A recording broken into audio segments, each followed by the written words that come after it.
Lily and her younger brother Max had been walking through the woods behind their house on a warm autumn afternoon.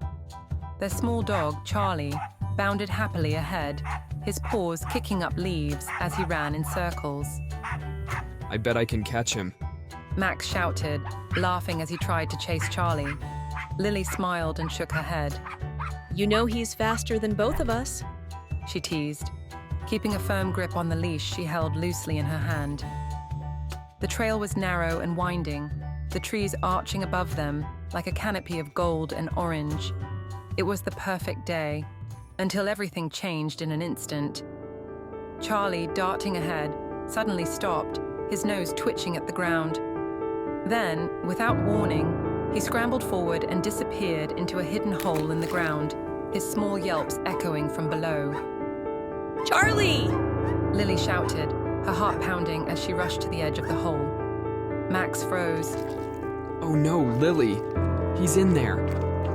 Lily could see the water at the bottom of the hole, the black surface shimmering beneath the dim light filtering through the trees. Charlie was paddling desperately, his tiny legs flailing, barely keeping his head above the water. Charlie! Lily called again, her voice trembling. The hole was deep, too deep for her to reach down and pull him out. Max's eyes widened in panic. I'll go for help. He stammered. Stay here. I'll be right back. But before Lily could stop him, Max was already running back toward the house. He left her alone, staring down at her beloved dog, who was quickly growing tired from treading water.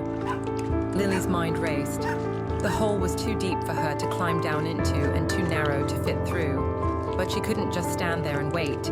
She knew she had to do something, anything, to help Charlie. Without thinking, Lily knelt at the edge of the hole and reached out her hand. Her fingers trembled as she measured the distance, then took a deep breath. She couldn't wait for Max to return. She couldn't leave Charlie there to drown. Lily threw the leash over her shoulder, knowing it would be a struggle to get back out once she was down. With a glance at the sky, dull and overcast, she jumped into the hole. The cold water rushed up her legs as she sank into the dark, murky depths. Her heart raced. Was it too deep? Was she putting herself at risk? She didn't know, but there was no turning back. Charlie's frightened eyes met hers, and she held out her arms, locking her grip around his small body. Don't worry, Charlie. She whispered. I've got you. For what felt like hours, Lily held on to Charlie, supporting him as the water lapped around her waist. Her legs ached, and the air felt thick with worry. But she didn't let go. She couldn't. She kept telling herself, Max will get help. Someone will come. Finally, she heard footsteps. Max had returned with their mom and dad with a rope. I'm okay! Lily called out, though she could hardly believe it herself. With their help, she was pulled out of the hole, holding Charlie tight against her chest. She didn't know how long she'd been in the hole, or how close she'd come to not making it out, but in that moment she felt a rush of relief, and most of all, pride. She had stayed. She had done what needed to be done, even when she wasn't sure if she could.